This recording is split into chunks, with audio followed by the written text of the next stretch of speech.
The world of roguelikes is vast and varying, and it is my job to review it. Hello everyone, I am the Roguelike Reviewer, and today I will be reviewing Bonking, the hit new survivor game that came out a few months ago. While I know I'm a little late to the party here, I would be lying if I said I didn't really enjoy my time with this game. It brings a fresh but familiar gameplay loop that is very addicting. It reminds me a lot more of games like Soulstone Survivors rather than Vampire Survivors. But what makes it so addicting? It's easy to understand but hard to master mechanics? Silly flavor text? Giga Chad? Well, let's dive in and find out.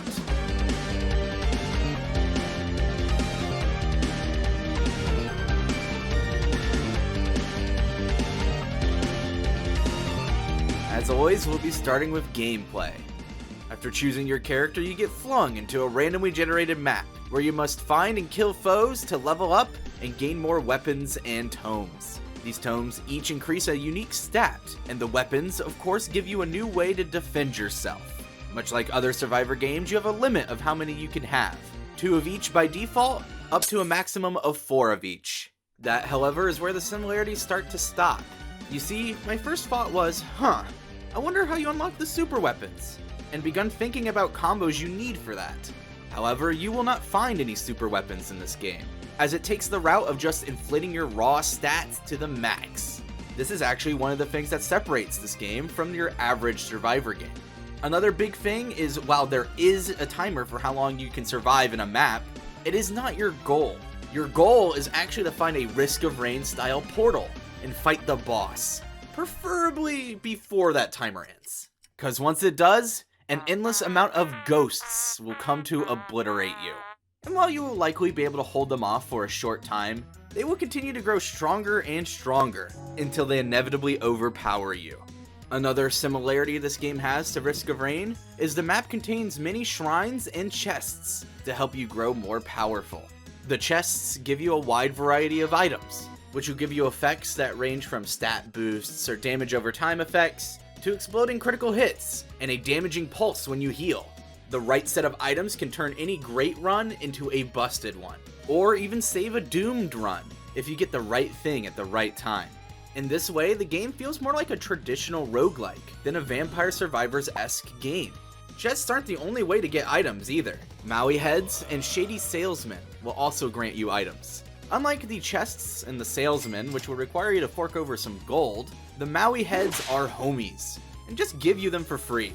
And if any of the items you get turn out to be particularly powerful, microwaves can duplicate them by transferring another item of the same rarity into the desired item. While gathering these items, you will likely level up a lot. And like mentioned earlier, you can grab new weapons and tomes this way. You will quickly fill up your inventory though. So what happens after that? Well, you upgrade your weapons and tomes stats, of course. Depending on the weapon, they can increase things like their crit rate, how many times they ricochet, or just how big their blast radius is. Charge shrines will also help with this, as they reward you with stat boosts if you can charge them. Be careful not to get overrun while doing this though, as they require you to stay in a small area to charge them. So the game just boils down to running around the map as quickly as possible to get as many things as possible, before you get overpowered and die, which is honestly a lot more fun than other Survivor games. I tend to feel like I only move around in Survivors games to avoid foes' projectiles and maybe find some resources for permanent unlocks. This game, by simply introducing Risk of Rain style items, has me wanting to uncover the whole map, leaving no stone unturned to become as OP as possible. The only other Survivor game I have played where I feel this stupidly strong is Soulstone Survivors, which is probably still my favorite Survivor game, but this definitely comes close. That game just has so much variety in builds and characters that it's just hard for me not to have it as number 1, especially since that game has summons in it, which is an all-time favorite playstyle for me. Anyway, Bonking has its own fun set of unique characters, some favorites of mine being Mega Chad. He starts off with Aura, so you know how cool he is, and Calcium, the rad skateboarding skeleton.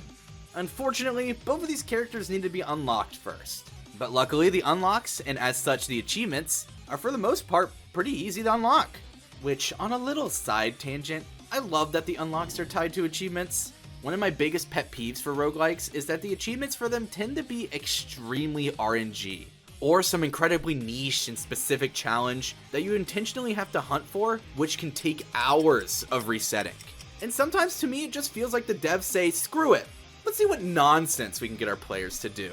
As such, I tend not to 100% many of these games, even if I do love them. But here, that is not a problem. Here, you're actually intended to complete all of these, and as such, they feel more achievable for the average player, which means the items and characters will be unlocked in a nice and steady stream, so you'll always have something new to try out. The gameplay loop overall is very satisfying, and the overall art style and music come together to form a very addicting and satisfying experience. Not only that, but the game doesn't really take itself super seriously, and likes to throw in some memes or things the community demands for, like the Maui head as mentioned previously, or even the character Noelle from Deltarune being added, because, and I quote, "The Mega Bonk Discord bullied me into creating this character," which in of itself is pretty funny. The game just has this vibe of wanting to give you the most fun time possible however it can, whether it be silly item descriptions, characters, or boss names. I was literally stun-locked the first time I saw Scorpion Nussi show up to kill me, just because of how dumb the name is. And then I promptly died. Just like everything else, the songs even have silly names, like Big Bonk Theory, and She Mega on My Bonk all night long. So whenever your friends catch you listening to The Bonks Are Coming, they're fast AF, you can share a laugh and a catchy song. Another aspect of this game that I love and I think other roguelikes should implement in some way is overcrits. You see, normally once you reach 100% crit rate, that's as much as you need, since now you will always crit. As such, any more percent gained is just wasted. In Mega Bonk, however, you could actually crit multiple times in a single hit. So if you had, let's say, 250% crit rate, you would now crit twice guaranteed and have a 50% chance to get a third every hit. That combined with how fast you can get your attack speed, the havoc you can wreak is insane. I love this mechanic, as it helps crit chance related items still have a use even when you have a guaranteed crit. However, there is one thing I don't really like about the game. That main gripe I have is the final boss of each area. Each area has its own portal boss, which grows stronger for each stage, and after stage 3, they become the final boss. I do like the concept, that being a boss that essentially levels up with you, but the execution I find rather lackluster. Spoilers ahead for the final bosses. When you teleport into the arena, your weapons, except for your starter, will be taken from you, and to gain them back, you have to charge pylons. These pylons will also heal and turn the boss invulnerable while they are up, pretty much putting an abrupt halt on the game, which to me feels out of place, with how the action doesn't really start to decrease once it begins to ramp up everywhere else in the game. And other Survivor games for that matter. You also have to remain in a tight area, which makes it very easy to get killed, as the boss will also be able to launch heat-seeking orbs on top of its normal attacks, which tend to make sitting in such a small area a death sentence. Something you are forced to do to turn off the pylons. In terms of making a challenging boss, they very much succeeded. While it is a difficult challenge, especially at first, I do find it to be a more than doable fight. But it just feels out of place for the rest of the game. I can't really think of a way to change this fight that would be more in line with the rest of the game, and still prove to be as much of a challenge.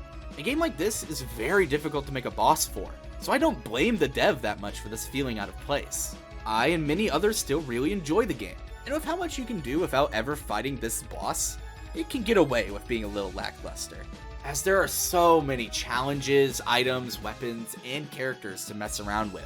And with how successful the game is, I would not be surprised if we get more content in the future. In fact, as I was finishing recording this script, a new update just dropped, with a whole new map and character. So, I guess I'll have to get back to bonking now. With that, I give this game a 9 out of 10. The charm and care that I've been put into this game makes it hard not to enjoy. And if anyone was on the fence about trying it out, I would recommend giving it a shot, because I don't think you'll be disappointed with it. Thanks for watching. If you enjoyed the video or have any recommendations, let me know in the comments. And while you're down there, if you could like the video and subscribe, I would really appreciate it. And I'll see you fellow rogues in the next review. See ya.